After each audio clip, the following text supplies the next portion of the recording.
旁观，微笑后的谎，谁在掩盖破绽？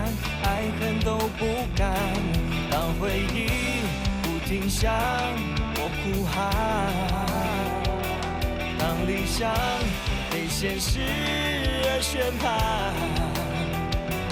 就算情感试图掐住手腕，面对贪婪，我绝不心软。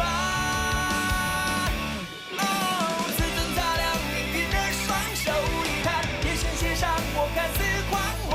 哦哦，奉陪到底谁都不放，愤怒狂燃世间的丧钟敲响，看那希望在绝处绽放。哦哦，我让泪都风干。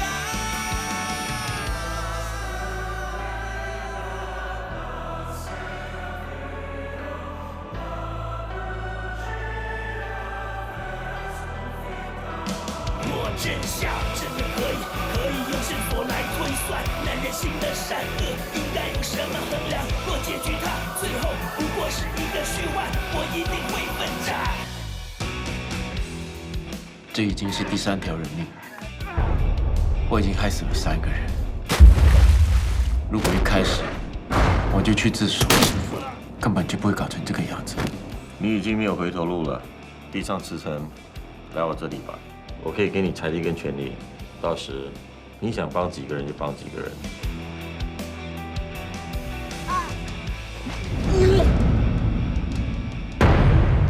答应你，我一定会亲手抓到那个混蛋。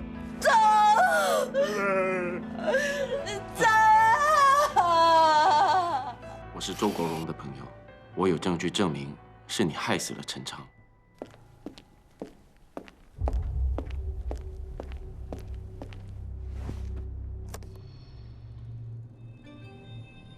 是你不遵守约定在先，所以交易取消。我只给你最后一次机会，准备好500万的现金，然后等我通知。如果你敢再带人来，我会马上将证据公诸于世。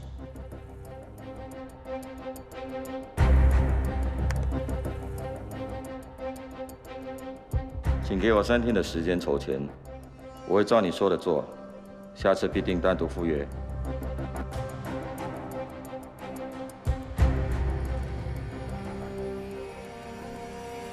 Boss， 这件事不如交给我来处理吧。好吧，帮我查一个 email 地址，我只要知道从哪里发出来就行了。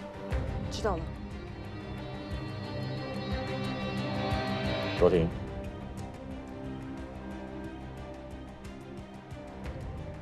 谢谢你。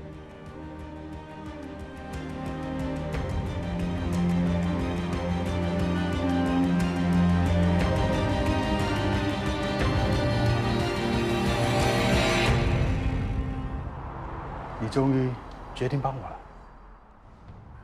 我还分得清是非对错。那你还查到什么？赵学伟利用网络转假账来洗黑钱。你是怎么发现的？他找了一个叫方若婷的女人帮他刊登广告，聘请人转假账。你跟着这个网址去找，应该会有线索。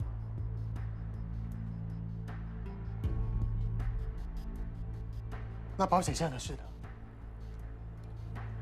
要在不惊动赵学伟的情况之下，调查他有没有在国外开保险箱，不容易，我办不到。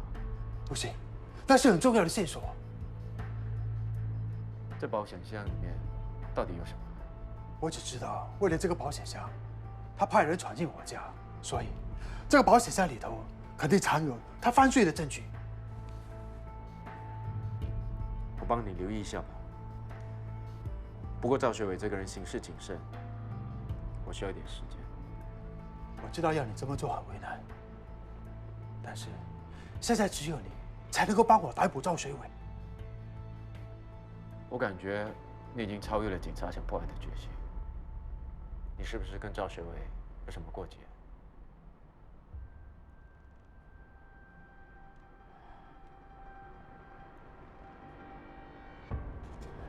很多年前，我还在警校服役受训时，我跟一名死党谈未来、谈理想。后来，我们还一起签约，成为正规警员。只不过，他选择了走上另外一条路，还赔上了自己的生命。都是因为他，都是因为他，害得我的好兄弟落得今天的下场。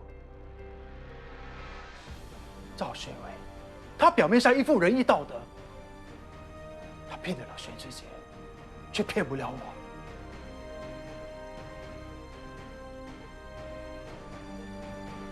也因为他是你舅舅的关系，而做出不理智的判断。赵学伟不值得你对他这么忠心啊！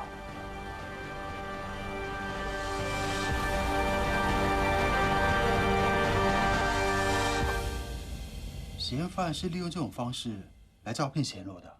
是的，只要点击这些广告，就会连接到一个匿名设立的金融公司招聘网页，也就是你提供给我们的网址。有兴趣者都可以报名应聘。一个招聘网页却连 job description 都没有，叫人不起疑都难。像这种瞒骗手法，我们科技罪案调查组已经见怪不怪了。我猜他们一定是要等到钱罗上钩后，才肯透露工作内容，还把工作合理化，让他们认为是一份正当的职业。没错，一般人在不知情的情况下帮忙转账洗黑钱，连自己触犯了法纪也全然不知。但我们联络了该网址的网页服务器，透过了他们找到所有进入过这网页的相关人等资料。那些浏览较频密的，我已经标起来了。很好。我看接下来少不了你们科技罪案调查组的参与，祝我们合作愉快。合作愉快。你像这样为来历不明的人转账是犯法的。可是他们说没问题的。谁是他们？我不知道，我在网上应征，隔天就被录取了。然后一个负责人用 email 联络我，他说只要帮他把钱转出去，就能赚一点佣金。这样easy的钱去哪里找？警官，可以不要告我吗？我真的什么都不知道。这个洗黑钱的网络集团在招聘人的时候似乎不太讲究。钱罗不仅抛过退休的老人、高中生，还有一些急着赚外快的专业人士。保守估计，钱罗一共有35名。按照他们的口供，已经有将近40万的黑钱被转入无法追踪到的国外户头了。我看这个集团就是看准人性的弱点，所以才有办法吸引这么多人上钩。这些人也可能是少了最基本的防范常识，所以我们警方要在这一点做得够充足，教育市民们随时都要采取谨慎的态度。小学课本都有教了，一天下没有免费的午餐。有些人是穷到连吃午餐的钱都没有，你懂吗？每个人都有自己的苦衷，但一面对到法律责任时，这些苦衷都不能拿来当借口或辩词。所以，为了避免更多人受牵连，我们要赶快把幕后黑手给找出来。但因为那些钱都是从外国户头转入新加坡，其中又涉及太多经手人，我们没有办法查到资金的源头。现在唯一的线索就是这个网站的管理人。我是商业事务局的助理警监魏蓝天，请问你是真清发现什么？我是。我们现在怀疑你设立匿名网站进行洗黑钱活动。你们有没有搞错？我只是一个修冷气的，怎么可能设立什么网站？郑先生，我们是根据网站的 IP address 查到你名下登记的 wireless network， 请跟我们回去协助调查。不可能，我的 router 已经坏了，我现在只能用手机上网。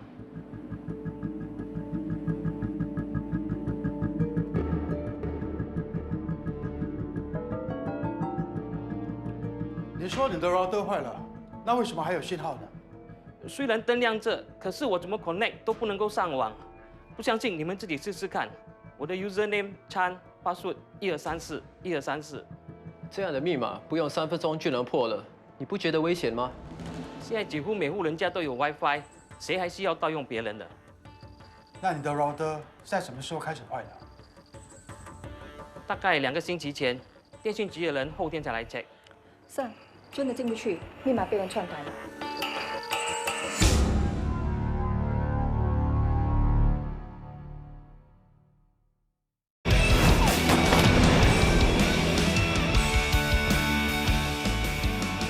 前3起案件，嫌犯都是非礼了受害者之后，就马上用滑板逃离了现场。可是，我们可以从最新的案件看得出，嫌犯他变本加厉。他不但严重性侵第4名受害者翁选美之外，还差一点强奸了她。除此之外，他还对受害者施暴。他不但把她打到脸青鼻肿，还用滑板袭击她。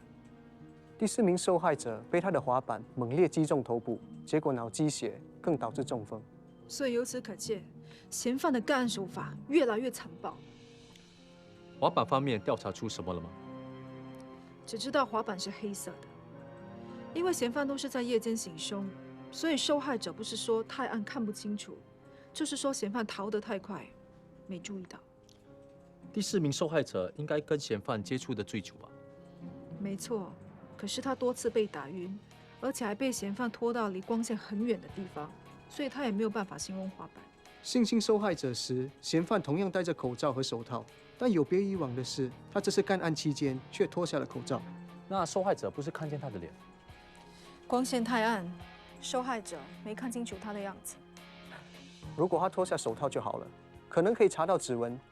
嫌犯真的很小心。可是不管他多小心，还是会留下蛛丝马迹的。我们在受害者的衣物上发现有蜂蜜的残留物，可是受害者说他当天没有接触到蜂蜜，所以很可能是从嫌犯的身上转移过去的，这可能是新的线索。蜂蜜可能是嫌犯不小心沾到的呢？不管怎么样，我们都得调查。不过单凭一点蜂蜜，我们要怎么查？嫌犯可能只是饮用了有蜂蜜成分的食物或饮料。你忘了吗？检验出来的蜂蜜是100%原蜜，不是普通加工工的蜂蜜。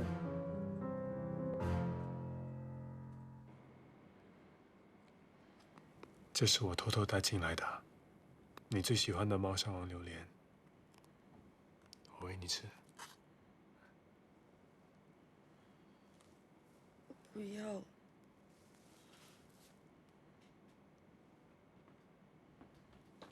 徐美，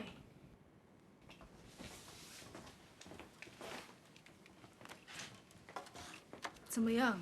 好一点了吗？其实我们今天来是想向你了解一些案发过程的细节。能不能麻烦你再把案发经过说多一次？我记得的，我已经说过了。我不想再说。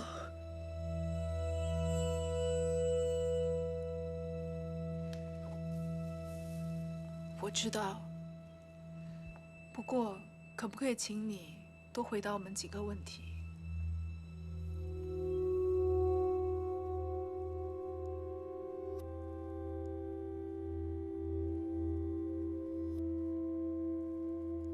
你可以出去一下吗？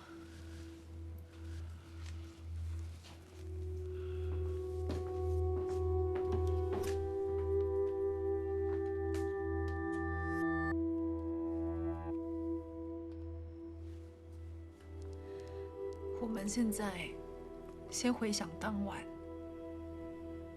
在草丛中，你说你醒来后看到嫌犯，当时的他已经把口罩拿下来了吗？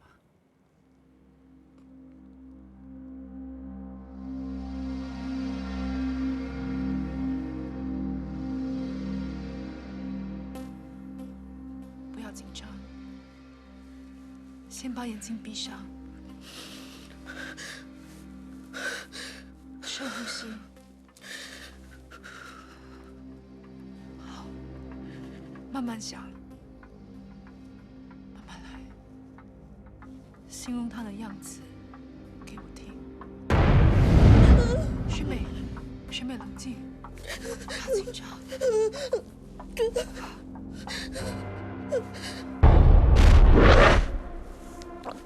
太黑了，我看不到。那嫌犯在攻击你的时候，他的脸上和身上有什么特征吗？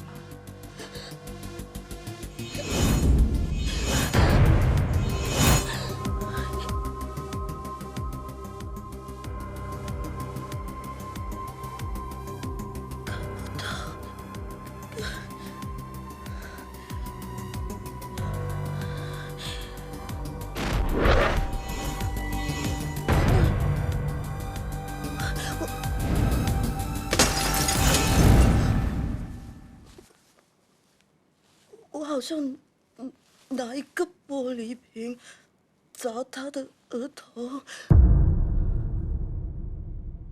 嫌犯的额头流血，是不是被玻璃碎片割伤的？可是我记得我们采证回来的玻璃碎片当中，没有一片是沾有血迹的啊。我们已经在案发现场做了地毯式的搜查，应该没有遗漏任何玻璃碎片。可惜找不到嫌犯的血迹，不然就可以提取 DNA。哎，我们可以把采证回来的玻璃碎片拼凑在一起，就知道有没有少一角啦。大小姐啊，我特地带你出来走走，你干嘛老是绷着一张脸？这个案子真的很棘手，我真的很想帮学美讨回公道，可是不管我怎么查，都是死角。所以我才特地带你出来走走，呼吸一下新鲜空气，或许这样你再回去看这个案件，会有不同的观点呢。我们过去看看。好啊。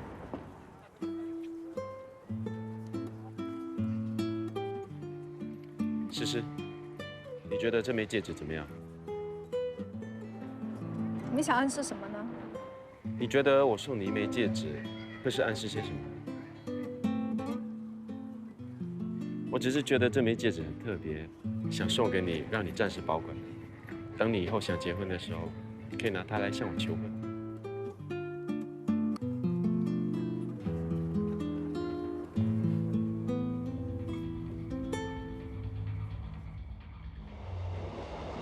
老板，这个一罐多少？40。这么贵啊，比外面市价贵1倍哎。我们卖的是有机蜂蜜。我买一整篮有机蔬菜水果都不用这么贵啦，算我便宜一点吧，30。不行，这些我花了很多时间才提炼出来的纯天然蜂蜜，至少35。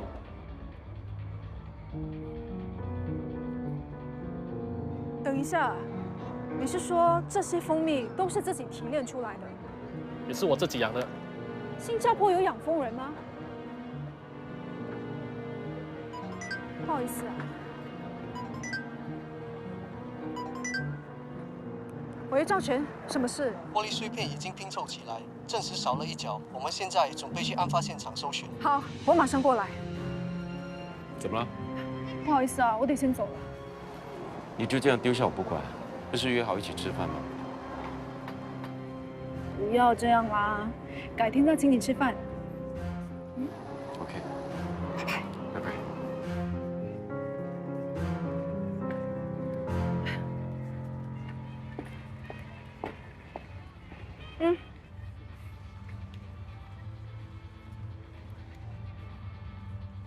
小心。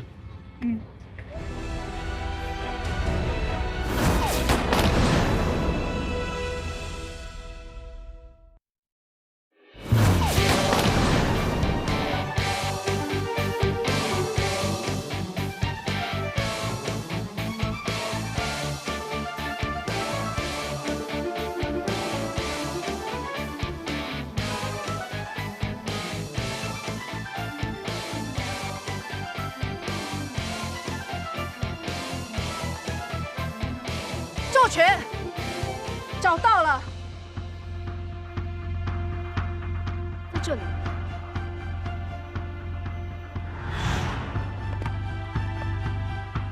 如果没猜错，碎片应该是插入嫌犯的额头，在他逃跑时突然意识到，随手就拔了出来。太好了，我们终于可以拿到嫌犯的 DNA 了。根据你们找到了玻璃碎片，我们找到了嫌犯的 DNA， 可惜没有样板做比对。我怀疑嫌犯很有可能是一名养蜂人。你为什么会怀疑是养蜂人呢？因为证据似乎跟养蜂人有关。首先是第4名受害者衣物上发现的 raw honey 成分，再加上几名受害者都闻到嫌犯身上的烟味，这2者都是养蜂人经常会接触到，也容易残留在他们身上的东西。所以我一听到新加坡有养蜂人，就马上联想到。还有，卖蜂蜜的老板给了我这个养蜂网站，说是他们的同好设立的。我们可以先从网站创办人那里开始问话。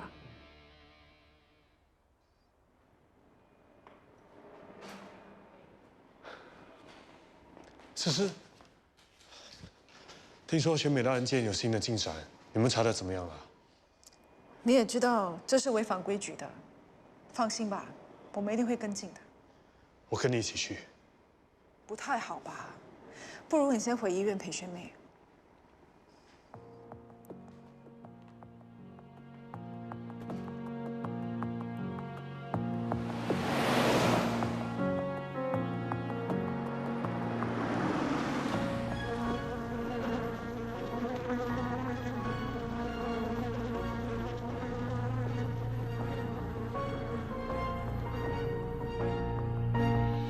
你好，我是玉朗警署的 I.O. 王诗诗。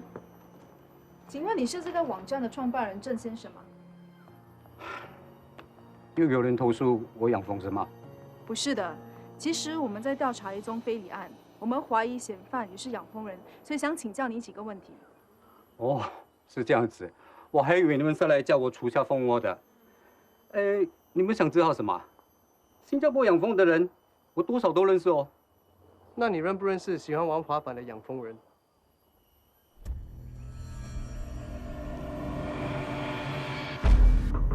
请问你那个滑板是谁的？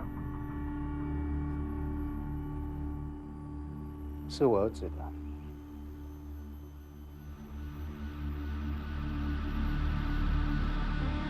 他就是你儿子。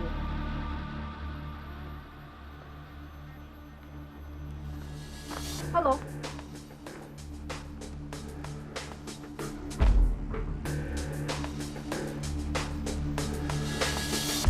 我们是警察。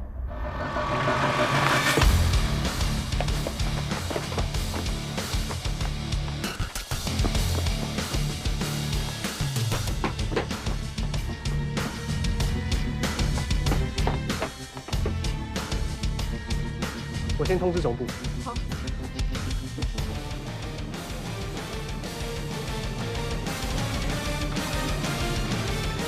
你怎么会在这里？我跟踪了你们，我不是跟你说了吗？你不适合查这个案子。就当我刚好路过好了。是，我已经请求交派支援，我们快去找嫌犯吧。好，你先去那个方向找。好，那我这边找。不行，你先回去。我答应你，我们一定会尽力找到嫌犯的。那我答应你，找到嫌犯马上通知你们，不会轻举妄动。桂祥。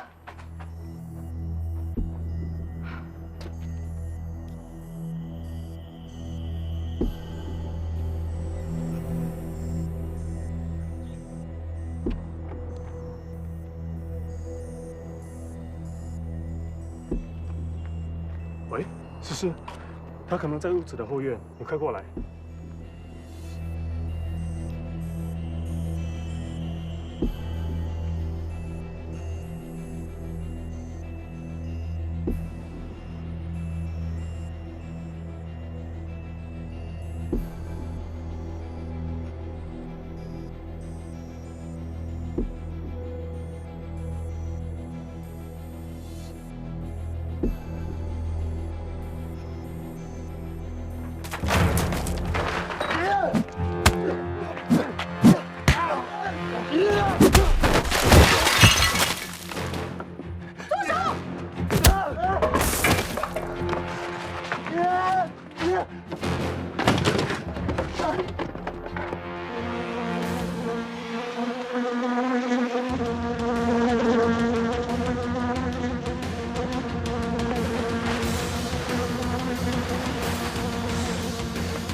耀全，嫌犯已经从后院跑出大门，快去追！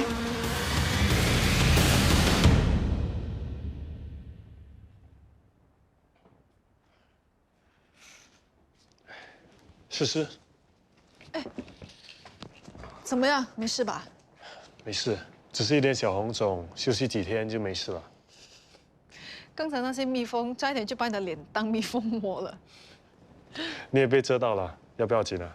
我不要紧，最重要是抓到那个色狼。他本来还想否认的，幸好我们之前拿他的 DNA， 所以他想抵赖也不行了。桂祥，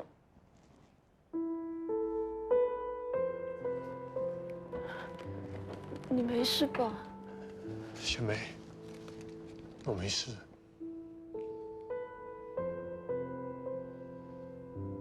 我差一点就亲手做到那个伤害你的事。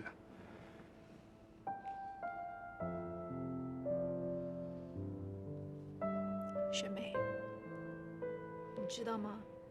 他为了抓嫌犯，连命都不要了。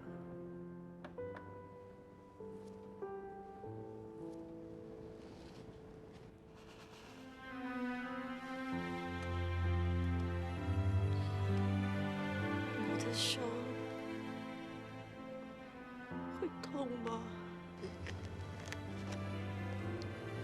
不痛。幸好有诗诗在，要不然我的脸已经被叮得全是洞，变成蜜蜂窝了。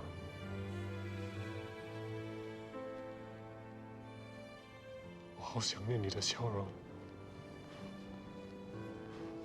答应我，不管你需要多少时间，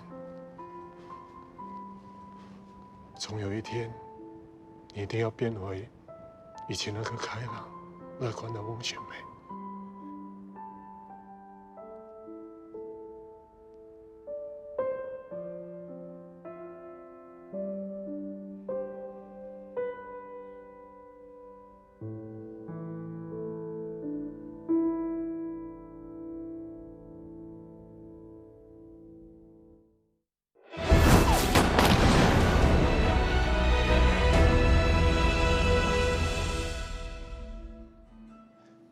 对不起，迟到了。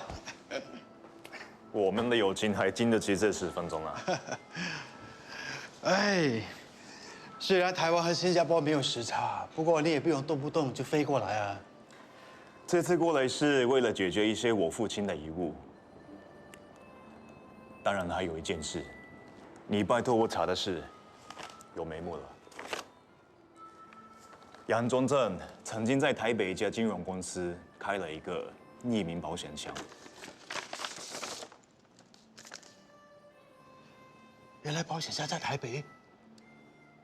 他知道新加坡跟澳大利亚都不安全，所以才会在台湾开了一个秘密户头。我也是动用了一些人脉，才查出这个保险箱的存在。谢谢你啊！只要打开这个保险箱，就一定能查到赵水伟的罪证。我只担心，这是潘多拉的盒子。赵学伟为了隐瞒罪行，一定会不择手段。这中间不知道又要失伤多少人。不会的，我不会让中正的悲剧再次重演。我没有其他选择。要瓦解整个犯罪集团，只有这个方法。可是打开保险箱需要密码跟钥匙，现在不是2样都没有吗？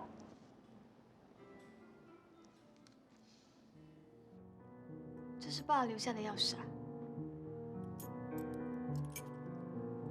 那时家里进贼，你不是查过了吗？你再仔细想想，只有这些钥匙吗？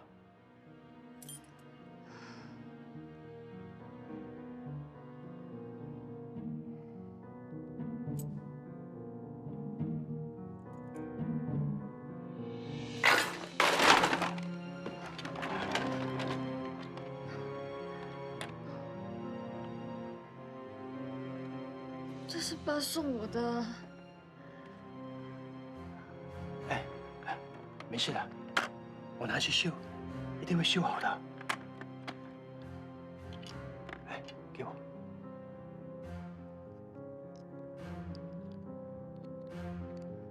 妈，你渴不渴？要不要我买饮料给你？赵秀凤，到你了，我陪你进去吧。不用了，检查血压而已，没事。那我在这里等你啊。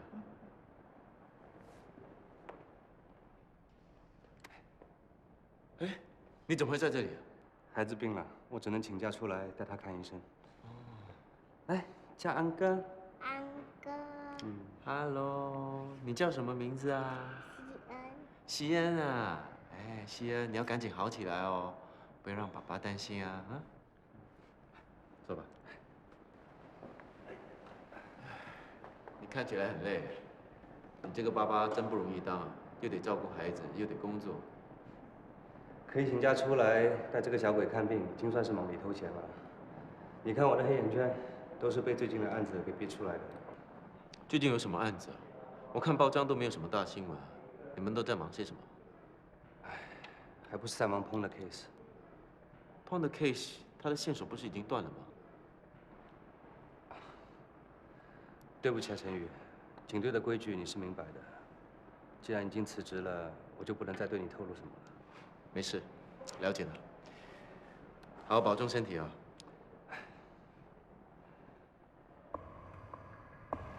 我和浩平到 Pong 去过的网咖，发现胡世坚案件的主谋很有可能利用一个宠物网站的留言板买凶杀人。Pong 只不过是拿人钱财执行任务。Richback 应该是 Pong 在网上的代号。我本来对这个名字没有多想，不过过后上网查了，才发现原来有一种起源泰国的狗品种，叫 Thai Richback。所以我才会怀疑 Richback 是 Pong 在网上的代号。那他在网上跟谁沟通？在科技罪案法政部的调查下，我们查到 Pong 最初上网时间唯一吻合的一条讯息是来自一个叫 Akita 的网友send过来的。他的留言看起来没有什么特别，不过奇怪的是，无论谁向他开价或问问题，他不回应，只回应 Richback。简单来说，这个叫 Akita 的嫌犯是利用这个宠物网站雇佣泰国凶手 Pong 来杀死胡世坚。不可能是$100这么便宜，应该是100K， 10万美金。我也是这么想的。他们接下来的对话都在你们的档案里。Madam， 这份是科技罪案调查部所调查到的资料。我们从嫌犯的 IP address 追踪到了一台家用的 wireless network， 并锁定了他的地址。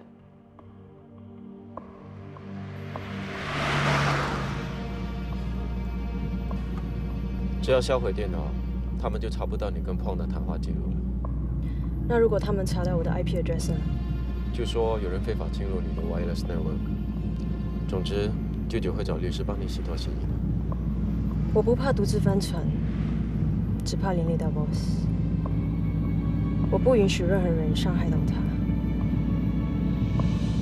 包括我自己在内。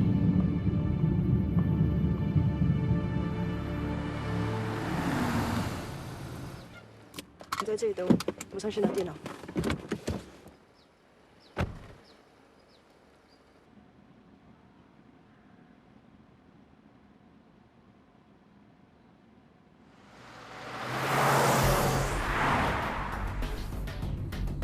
就这样做。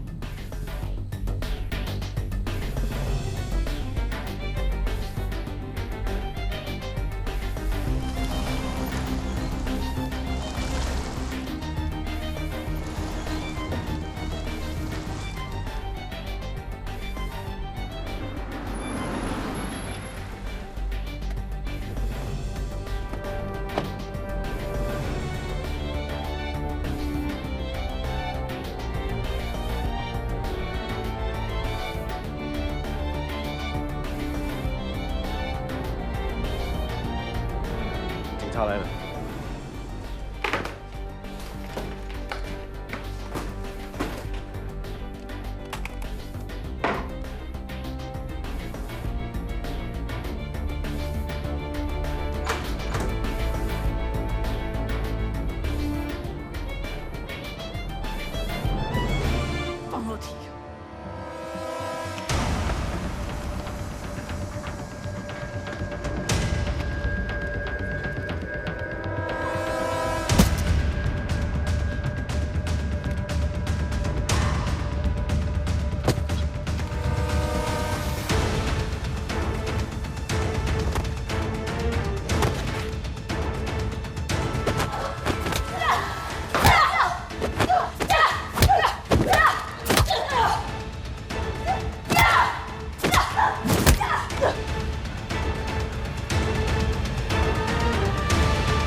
看到任何可疑的人吗？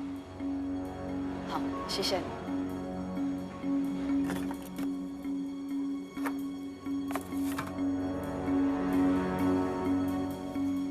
Hello， 安迪，不好意思打扰一下，我是特别专案调查组的黄芷杰，请问半个钟头前你有没有看到任何可疑人物啊？哦，刚才我看到一个穿蓝色 jacket 的男人在那边喝水，可是我跟他讲话，他都不睬我，还假好心说要把汽水瓶留给我。我一转身，他就不见人影了。安迪啊，你可以跟我们回去警局做拼图吗？这个线索对我们来讲可能很重要。可是他背着我讲话，我看不到他的脸。laptop 已经送到科技罪案法侦部了，希望他们能找到新的线索。方若婷离开的时候已经拿着 laptop， 感觉他好像早就知道我们会来找他。一定是他的同谋通知他，要他销毁证据。应该是赵学伟。Ma'am， 刚收到 POCC 的消息，方若婷的车被丢弃在一个偏僻的小路。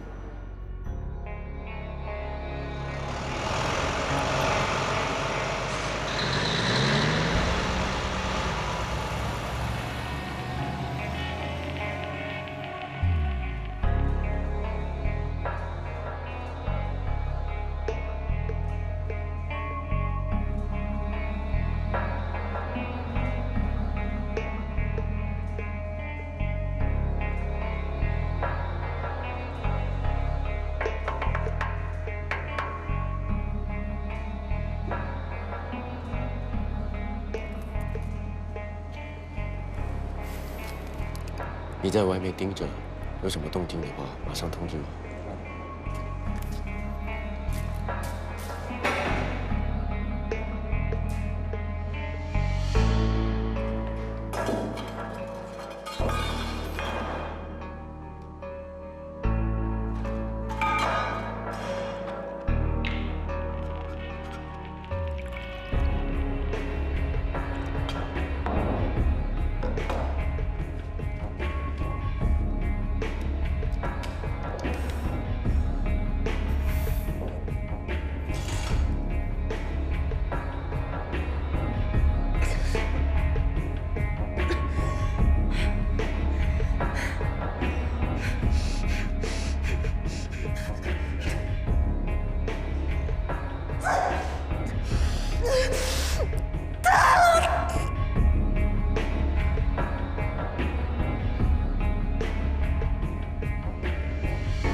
忍一忍。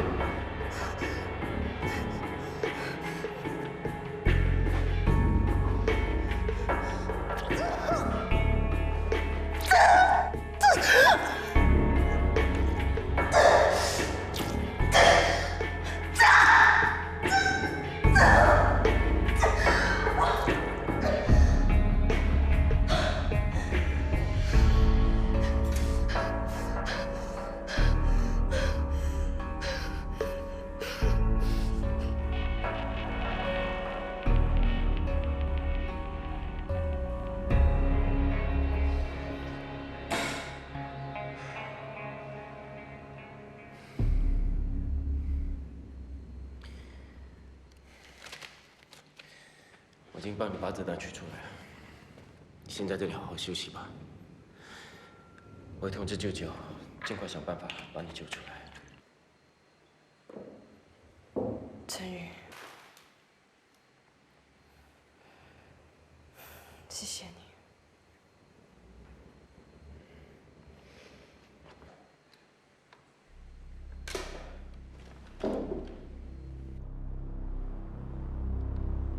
虽然目前所有的证据都指向若婷一个，可是如果她被捉到的话，集团肯定会受到牵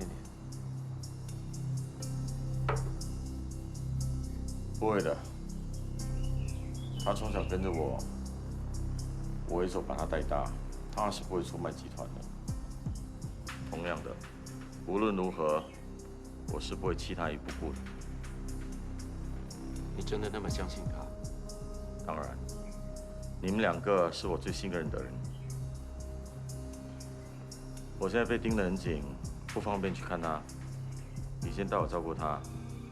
不过，千万得小心。知道了，有什么事我再通知。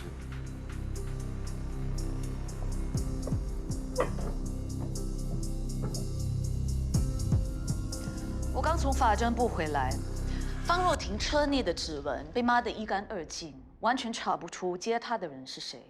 不过，科技罪案法政部已经证实那部 laptop 是方若婷用来联系彭，所以我们可以推断，指使暗杀行动的人就是他。你们那边呢？因为没收到任何枪伤病患。至于赵学伟，今天一整天都待在画廊，然后就回家了，已经派了同事继续监视。我给你查了主屋附近所有的 CCTV， 可是没看到任何男子穿蓝色外套。除了那位阿嫂不明确的口供，我们一点线索都没有。Nicole，我要你查的手机通话记录怎么样？最奇怪就在这，如果有人事先通知了方若婷，怎么可能连通话或简讯的记录都没有？方若婷昨天和今天完全没用过手机。我也查了方若婷整个星期的记录，全是画廊的顾客，没什么嫌疑。赵学伟呢？怎么会？赵学伟是他老板，不可能不找他的。那个同谋会不会是通过其他的管道通知他？我猜他用的是另外一台手机，而且是用别人的名字来登记的预付卡。他名下的那个号码是掩人耳目。像鳗鱼一样狡猾的女人，我们要怎么抓她啊？Ma'am， 我听说了你们今天早上的行动，怎么样了？嫌犯逃脱了，就是赵学伟的助手方若婷。什么？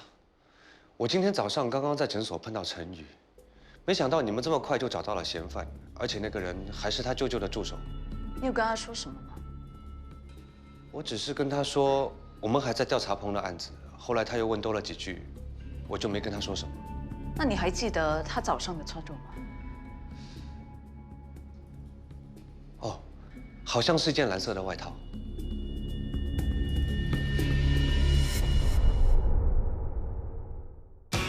谁在冷眼旁观微笑后的谎？谁在掩盖破绽，爱恨都不敢？当回忆不停向我呼喊，当理想被现实宣判，就算情感试图卡住手腕，面对贪婪我绝不心软。自尊擦亮命运的双手，遗憾眼神写上我看似